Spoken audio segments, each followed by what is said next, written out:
Buenas, amados hermanos. Hoy vamos a continuar con la serie de estudios que corresponden a nuestra escuela dominical. Vamos a estar hablando hoy sobre el tema del evangelismo. Antes de comenzar la enseñanza, permítanme orar.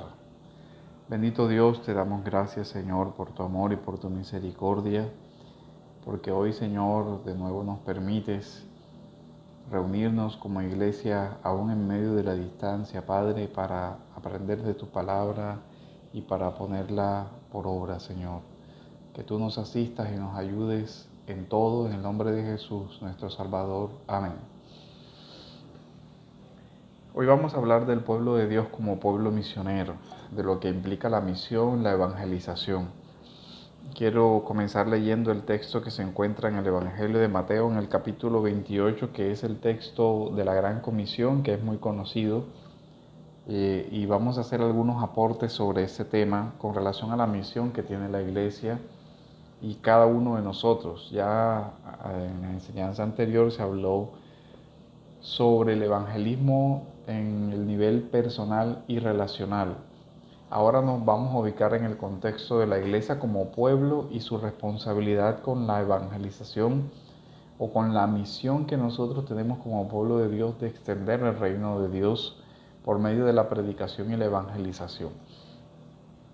El texto de Mateo 28 nos dice así, versículo 18. Acercándose Jesús les habló diciendo, toda autoridad me ha sido dada en el cielo y en la tierra. Id pues y haced discípulos a todas las naciones, bautizándolos en el nombre del Padre y del Hijo y del Espíritu Santo, enseñándoles a guardar todo lo que os he mandado, y he aquí yo estoy con vosotros todos los días hasta el fin del mundo. En la Biblia del lenguaje sencillo, este mismo texto de Mateo 28 se puede leer así. Él, hablando de Jesús, se acercó y les dijo, Dios me ha dado todo el poder para que gobierne en todo el universo.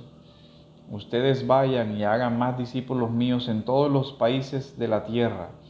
Bautícenlos en el nombre del Padre, del Hijo y del Espíritu Santo. Enséñenles a obedecer todo lo que yo os he enseñado, y yo estaré siempre con ustedes hasta el fin del mundo.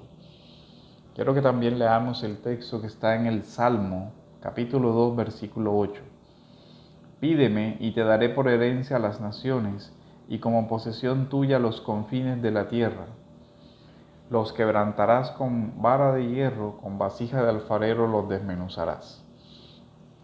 Lo primero que nosotros observamos en estos dos textos es que la soberanía de Dios es el motivo principal de las misiones.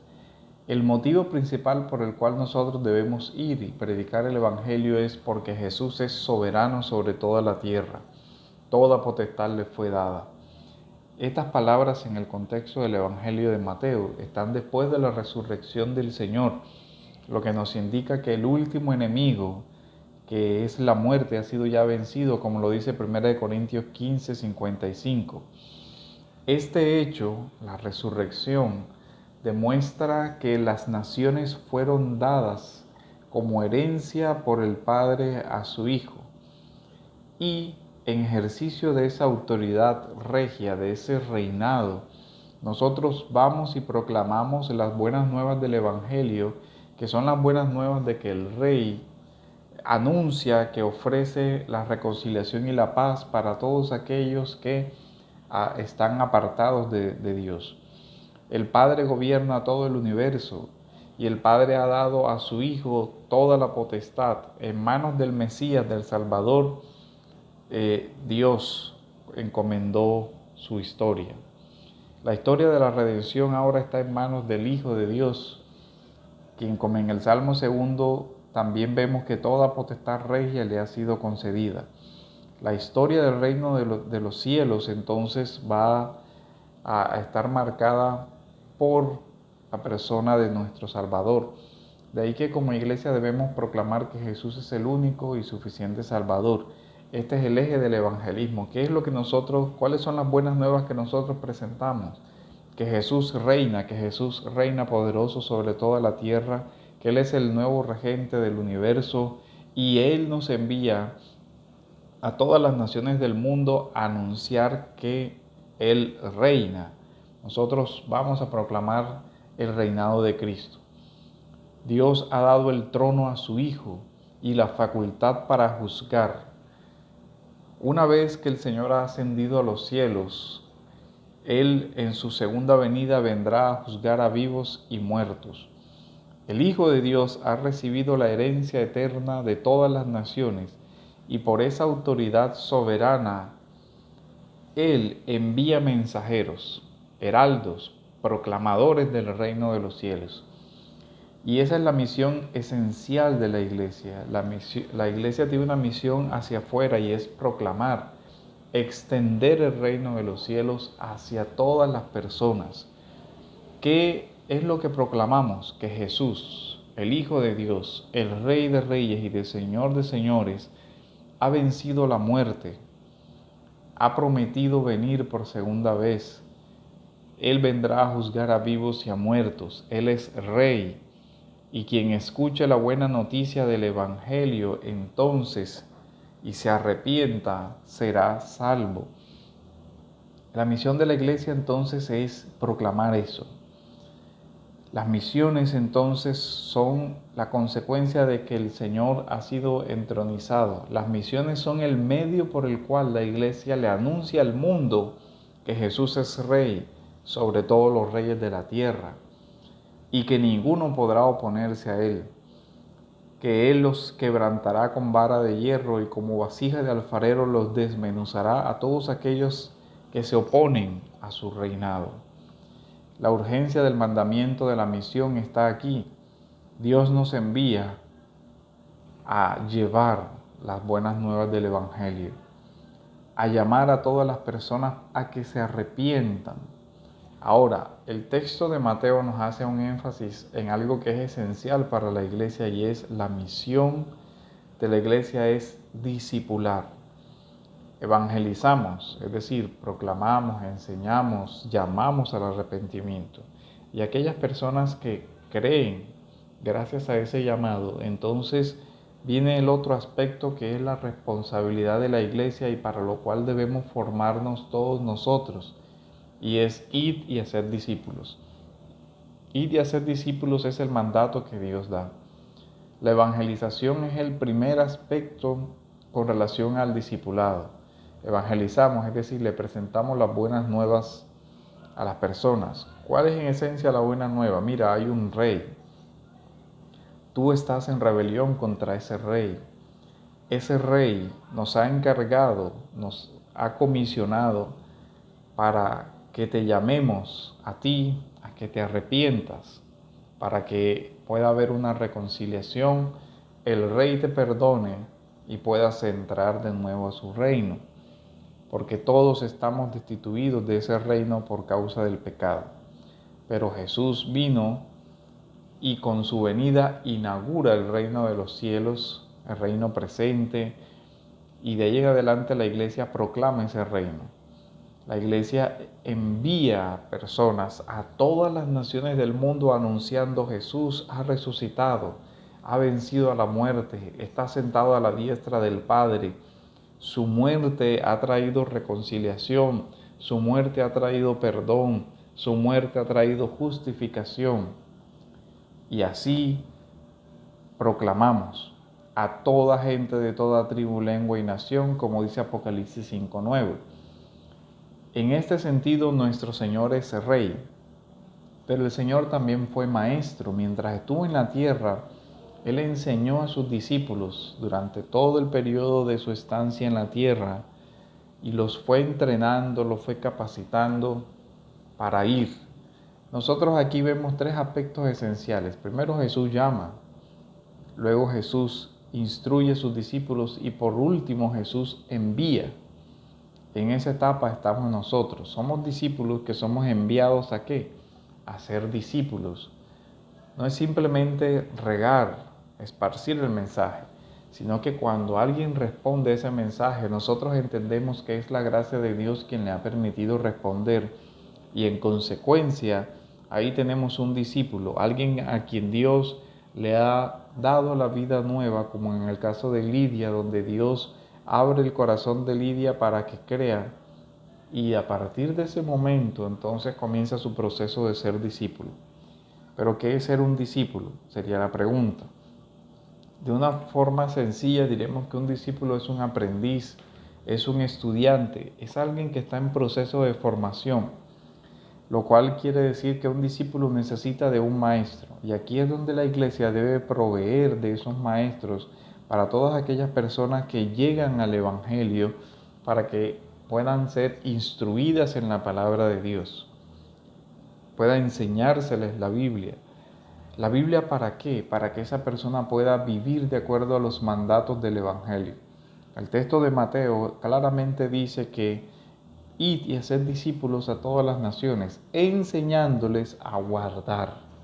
Ese enseñar a guardar es enseñarle a esa nueva persona que viva conforme al Evangelio, enseñarle los mandatos de Cristo, enseñarle cómo debe vivir. Es un proceso complejo que busca la formación integral del carácter de ese nuevo creyente que la Biblia lo representa como un niño que debe ser instruido hasta llegar a la madurez. El profesor Gregory Ogden, en un texto que habla sobre el discipulado, nos dice, explicándonos sobre este proceso, dice, en primer lugar, hacer discípulos tiene que ver con las relaciones personales. Hacer discípulos es caminar al lado de las personas, invitarlas a crecer contigo y con el tiempo desarrollar con ellos una relación intencional, una relación cuya intención es ayudar a madurar.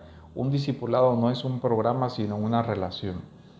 Y aparte de esto lo desarrollamos en la enseñanza anterior sobre el tema del discipulado relacional. No se trata de que la iglesia se convierta en una empresa de ensamblaje de personas. Cada persona debe ser formada por la gracia de Dios por medio de la palabra, pero lo hace en el contexto de una relación similar a la que vimos en los evangelios cuando Jesús caminó al lado de sus discípulos con el objetivo de irles capacitando, formándolos, enseñándoles, y al final ya pueden estar capacitados para reproducir ese mismo proceso. Por eso la iglesia debe enfocarse en discipular, y el discipulado será el motor de la evangelización, porque un buen discípulo, es decir, una persona formada adecuadamente, podrá formar a otras. Este es un proceso que evidentemente es más lento, porque requiere más tiempo acompañando a alguien, ayudándole a madurar, ayudándole a analizar, ayudándole a construir una cosmovisión bíblica, ayudándole a evaluar todos los aspectos de su vida desde la palabra, ayudándole a madurar completa e integralmente. No es solo una transmisión de conocimiento. El discipulado no es simplemente enseñar unas lecciones, como muchas veces lo hemos dicho. No es simplemente memorízate esto y ya eres discípulo, ve y repite, porque lo que la Escritura nos dice es que debemos enseñar a guardar. Es decir, esa persona debe desarrollar el discernimiento necesario para que pueda utilizar los principios de la Escritura para todas las situaciones cotidianas. Esa persona debe aprender a discernir, esa persona debe aprender dominio propio, esa persona debe madurar. Así que lo primero que se da en el discipulado es una relación entre maestro y discípulo, y el maestro se convierte además en un consejero para esa persona, alguien que le va ayudando a caminar en esta nueva vida, alguien que lo va formando a partir de unas enseñanzas que tienen una dimensión intelectual, pero que se extiende más allá, y es que le ayuda a compartir la vida, comparte con esa persona de tal forma que esa relación de compañerismo, de discípulo maestro, va también formando otras áreas y se va dando de una forma natural. A medida que se va construyendo esa relación, la persona se va a abrir y va a comentar situaciones reales de su vida, y el maestro debe irle ayudando a que comprenda el Evangelio y a que pueda aplicar los principios de la Escritura a esas áreas.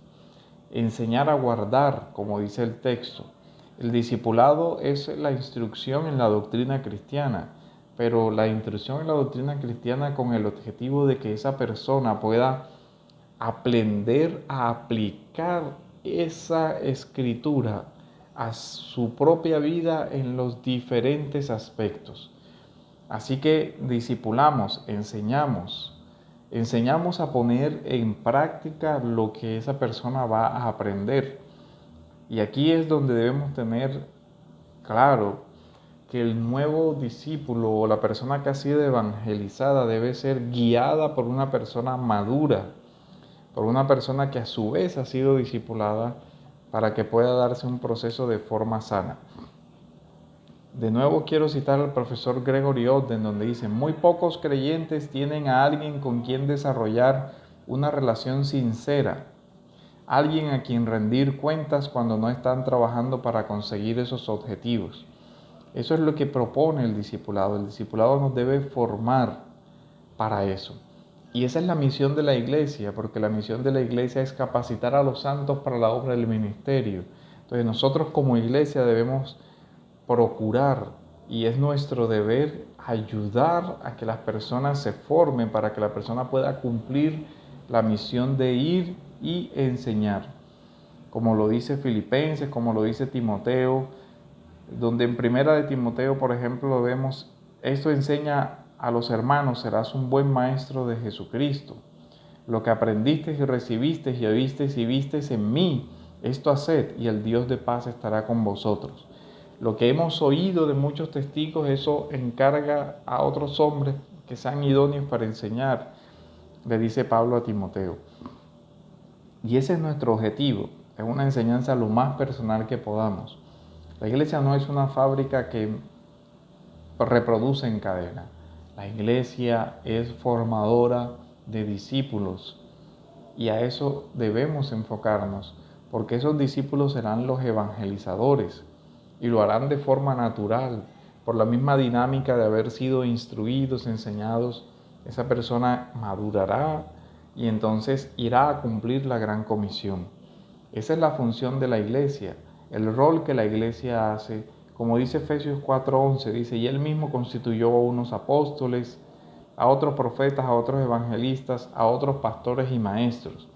Y la misión que tienen estos oficiales, ya hemos hablado sobre los apóstoles y su ministerio, y ya no es necesario aclarar que no estamos hablando de que hoy hay apóstoles, pero los pastores y maestros tienen hoy la misión de perfeccionar a los santos para la obra del ministerio. Y hemos venido insistiendo en esto. Son los santos los que ejercen el ministerio. Los pastores, los oficiales de la iglesia, ayudamos, capacitamos para que usted pueda hacer aquello que Jesús le encomendó. En Efesios 4:13 nos dice que hasta que todos lleguemos a la unidad de la fe y al conocimiento del Hijo de Dios, a un varón perfecto, a la estatura de la plenitud de Cristo, para que ya no seamos niños fluctuantes llevados por doquier viento de doctrina, por estratagema de hombres que engañan y emplean con astucia las artimañas del error. Efesios 4:15. Sino que siguiendo la verdad en amor, crezcamos en todo aquel que es la cabeza, esto es Cristo, de quien todo el cuerpo, bien concertado y unido entre sí por todas las coyunturas que se ayudan mutuamente, según la actividad propia de cada miembro, recibe su crecimiento para ir edificándose en amor. De esto aprendemos que los diferentes dones que la iglesia ha recibido, que han sido encomendados al cuerpo, los ministerios, cada persona es como si fuera una célula dentro de ese cuerpo que ayuda a su vez a que los órganos funcionen. El discipulado, si no se hace adecuadamente, termina atrofiando el desarrollo de ese cuerpo. La dinámica normal de la iglesia es que si la iglesia va discipulando, ese discípulo hará discípulos, y esa es la forma como de forma natural la iglesia irá creciendo. Porque hay una persona que fue enseñada y que está capacitada para enseñar a otra. No estamos hablando que de pronto esté capacitada para enseñar teología a un alto nivel o que de pronto esté capacitada, digamos, en ramas especializadas de la teología, sino que una persona que tiene una formación cristiana integral, profunda en las escrituras, seria en las escrituras y que tiene una formación en su carácter que acompaña ese conocimiento que él tiene. Si esto no se da así, es natural que el cuerpo se enferme. Si no hay un buen discipulado, no va a haber un crecimiento integral de la iglesia y no va a haber un crecimiento integral de las personas. Pero ahí es donde entramos a otro aspecto. El discipulado no es solo la transmisión de saber, es también enseñar el amor de Cristo, transmitir el amor de Dios por medio de esas relaciones de amor y fraternidad que se van formando. Como dice la Escritura, en esto conocerán que sois mis discípulos, que os amáis los unos a los otros. En el discipulado se da esa relación y el contexto de las Escrituras nos muestra cómo esa relación de amor forma.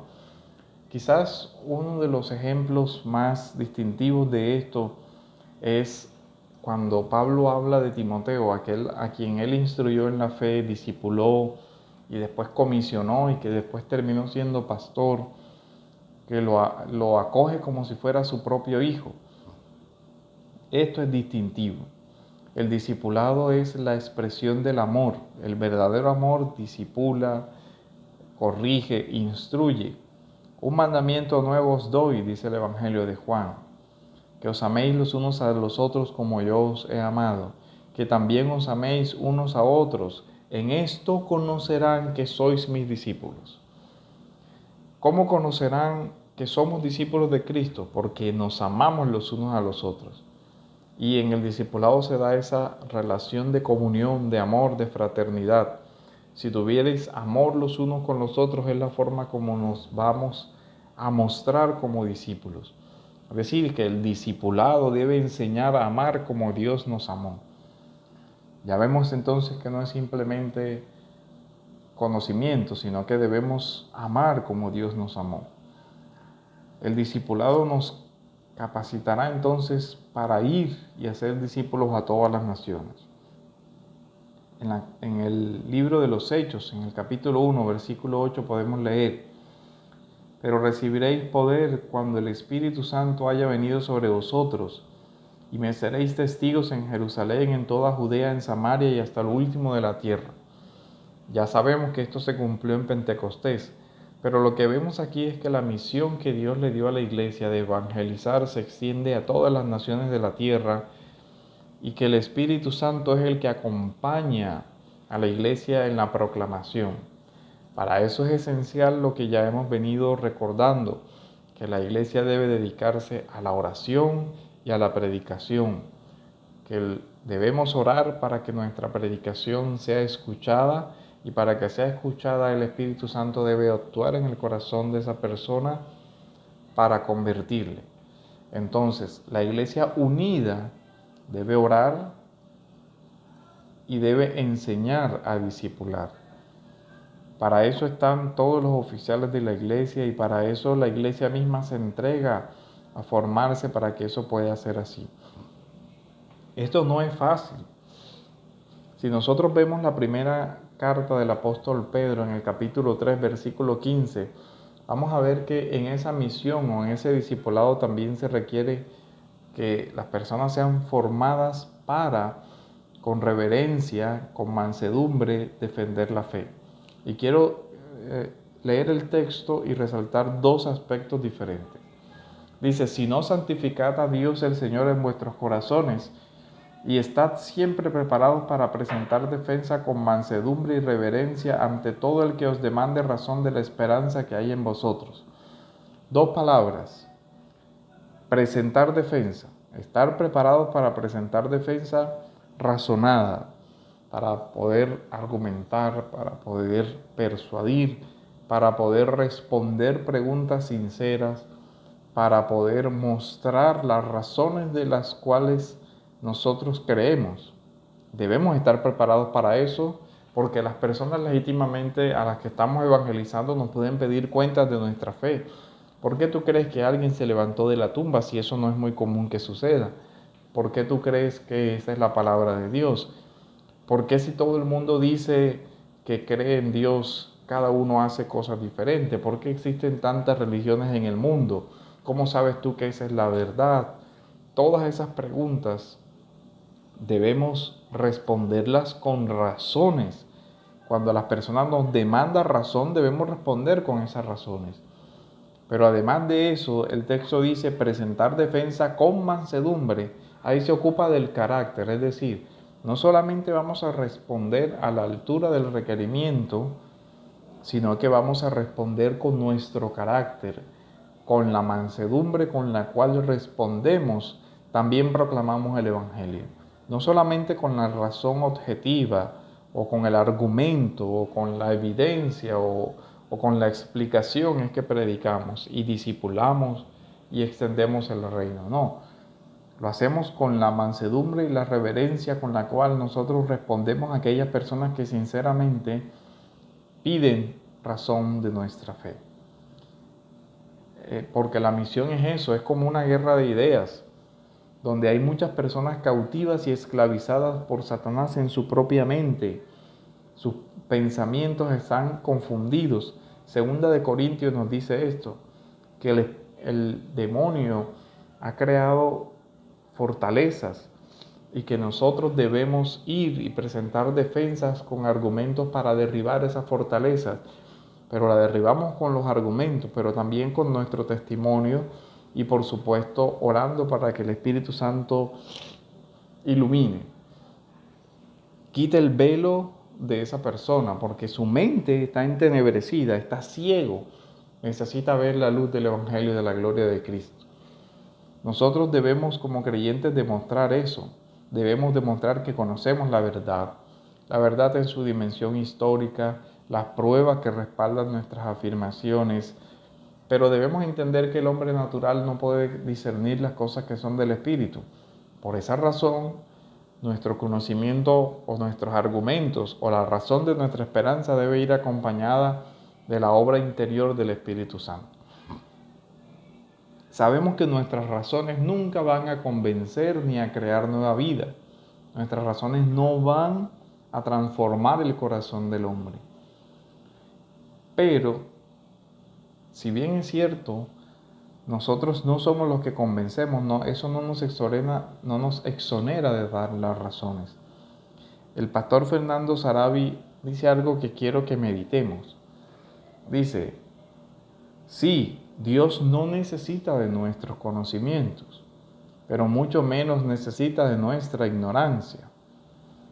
Por el hecho de que esa persona no se convierta por el conocimiento, no quiere decir que Dios entonces quiera que su pueblo sea ignorante de las razones de la fe.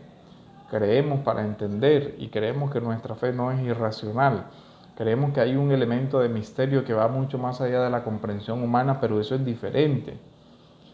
El apologeta Josh McDowell también dice, Dios creó al hombre con la habilidad de pensar, de adquirir conocimientos y de discernir la verdad. Dios desea que nosotros usemos nuestras mentes y la racionalidad hace parte de la fe. Por eso en la misión de evangelizar debemos tener en cuenta la apologética, la necesidad de presentar una adecuada defensa. Nosotros vemos cómo se han levantado en estos últimos tiempos unos movimientos de un nuevo ateísmo y unas formulaciones como el famoso Dawkins, que está haciendo una serie de objeciones que han sido respondidas en la historia del cristianismo por grandes mentes, que no es nada nuevo realmente lo que plantean. Lo que sucede es que hasta la misma iglesia ha olvidado la herencia intelectual que tienen y a los grandes pensadores que han dado respuesta a eso. Pero si nosotros queremos evangelizar y salir, necesitamos darle respuestas también a muchas personas que están siendo confundidas por esas personas que hacen ataques muy violentos contra la fe. Y nosotros tenemos la responsabilidad como iglesia también de responder. Eso hace parte del evangelismo, ir y presentar una defensa de la racionalidad de nuestra fe. Sobre este punto, R.C. Sproul, en el libro sobre la apologética. Él dice, en su mismo centro el cristianismo es racional. Lo que es irracional o absurdo no es digno de ser creído ni de un compromiso personal. Quien abraza lo irracional es el tonto. Abrazar lo absurdo no es una tarea de la fe, sino de la credulidad. Y sobre nuestra responsabilidad apologética, él explica, defender la fe hasta el límite de nuestra capacidad no es un lujo ni una indulgencia de la vanidad intelectual. Es la tarea encomendada a cada uno de nosotros al dar testimonio de nuestra fe delante del mundo. Quiero que recuerde estas palabras. Dice, defender la fe hasta el límite de nuestra capacidad no es un lujo ni una indulgencia de la vanidad intelectual. Es la tarea encomendada a todos y cada uno de nosotros cuando damos testimonio al mundo. Entonces la iglesia debe prepararse para cumplir eso.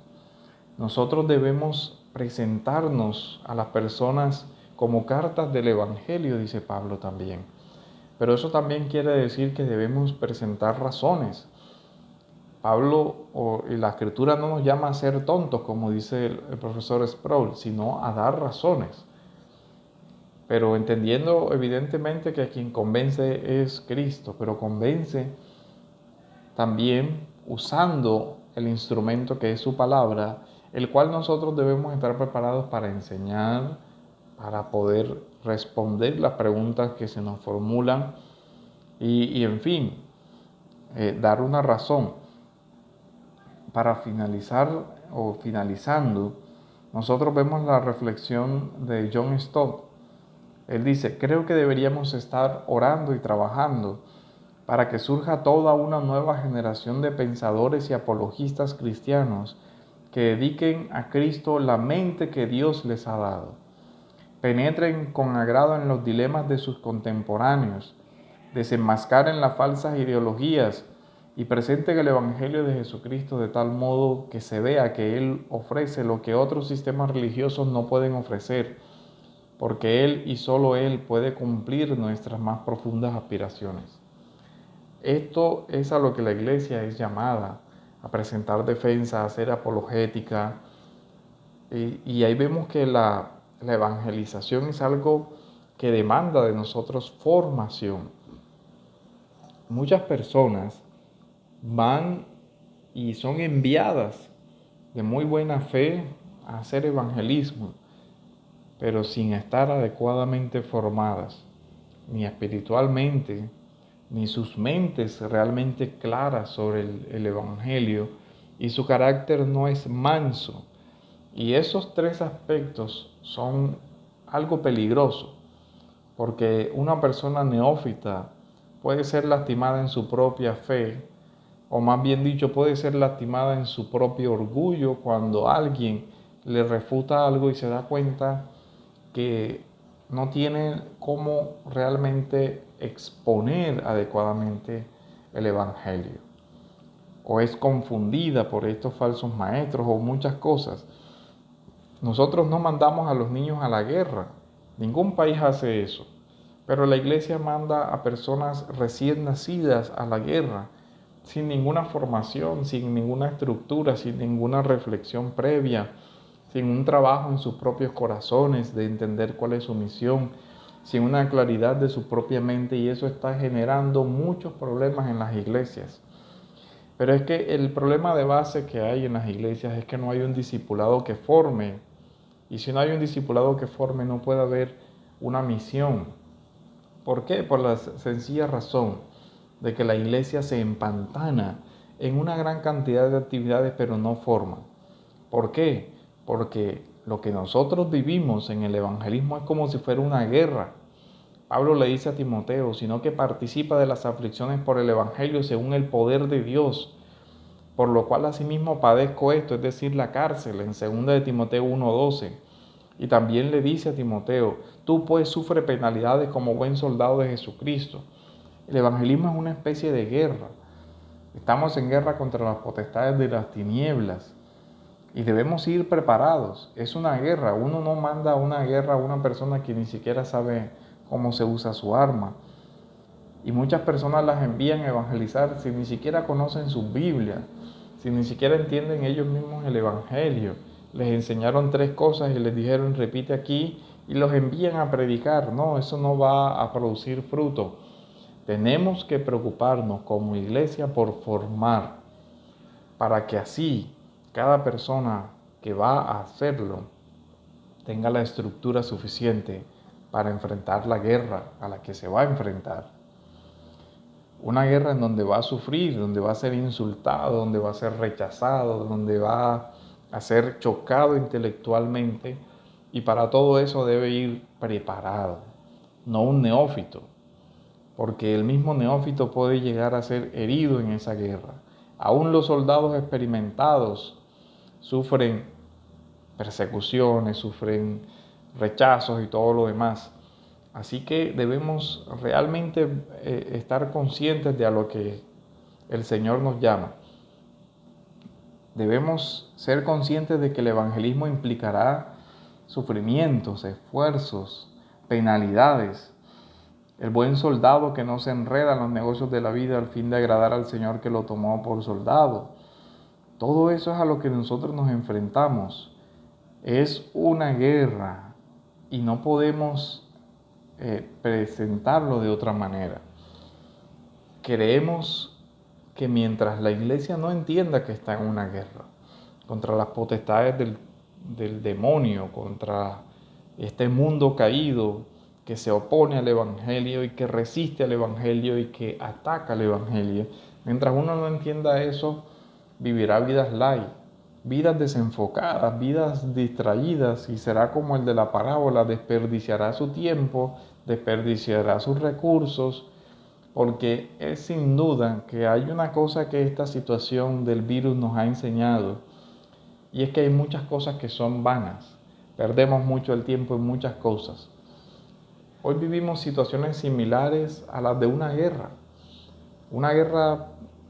como todas las guerras, donde nosotros vemos que hay cosas que son esenciales y cosas que no son esenciales, donde nosotros vemos que debemos utilizar nuestros recursos diferentes a como los utilizábamos normalmente cuando no estábamos afrontando esta situación.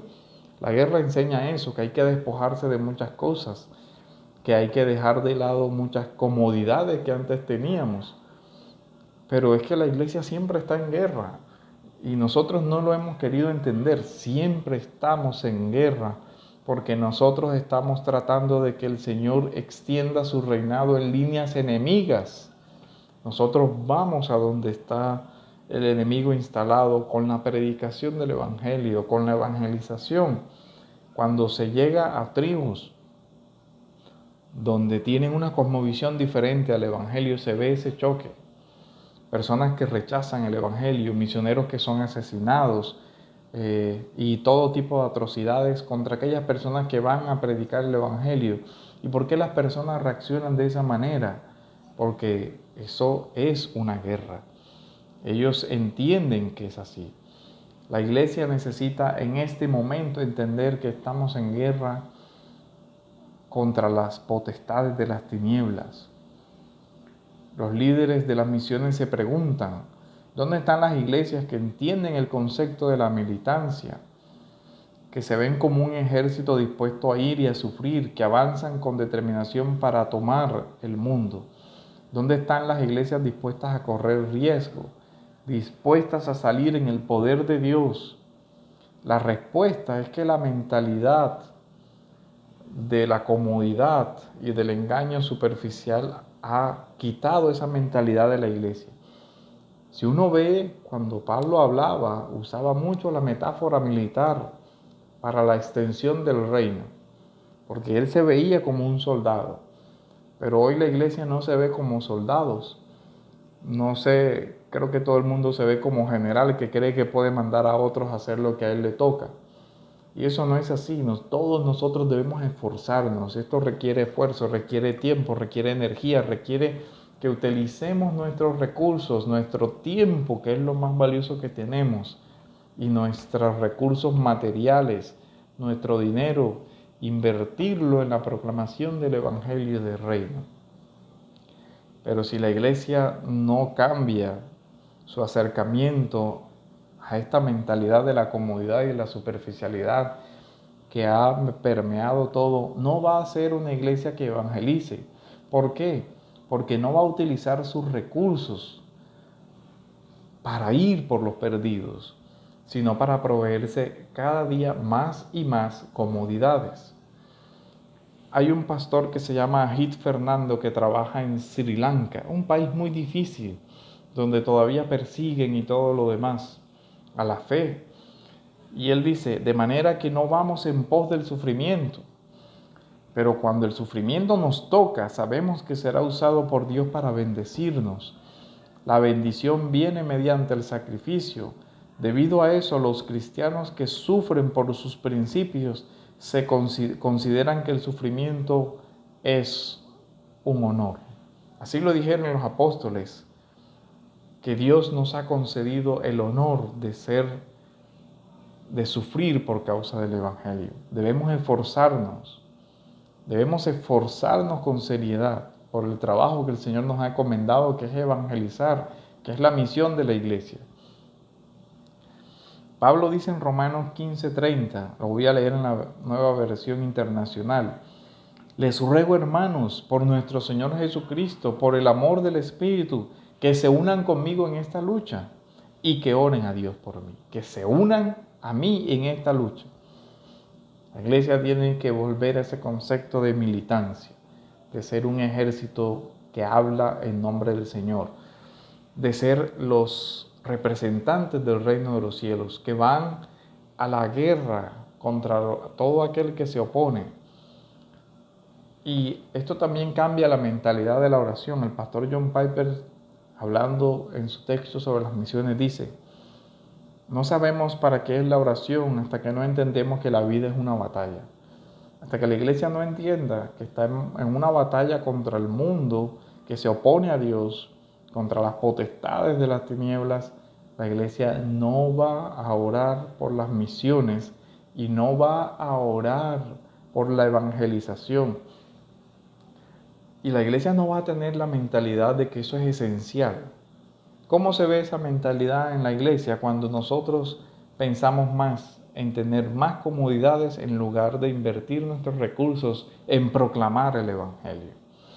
Así que debemos sentarnos a meditar, pensar en lo que Dios nos está llamando.